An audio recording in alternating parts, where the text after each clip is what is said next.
రాష్ట్రాన్ని సర్వనాశనం చేశారు, గంజాయిమయం చేశారు. నేను ఆ రోజు మీకు చెప్పాను ఒక మాట, నేను అన్ని సమస్యలు పరిష్కారం చేస్తాను కానీ గంజాయికి అలవాటు పడిపోతే అది ఒక వ్యసనంగా మారితే వాళ్ళని మార్చడం చాలా కష్టం అని చెప్పాను, మీకు జ్ఞాపకం ఉంటుంది. అదే జరిగింది. మొన్న మదనపల్లిలో చూశారు, మళ్ళీ గంజాయి తాగి మృగంగా ప్రవర్తించే పరిస్థితికి వచ్చాడు.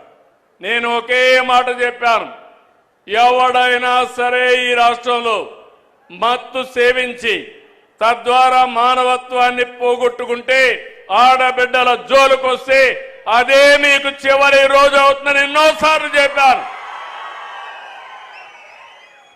ఇప్పుడు కూడా ఆ మాట కట్టుబడి ఉన్నా. నేను ఎవరిని వదిలిపెట్టాను. చట్టం దాని పని అది చేసుకుంటూ పోతుంది. అలాంటి వ్యక్తులు ఉండాల్సింది జైల్లో అయినా ఉండాలి, లేకుంటే చట్టం ద్వారా ఉరి శిక్షణ అయ్యాలి.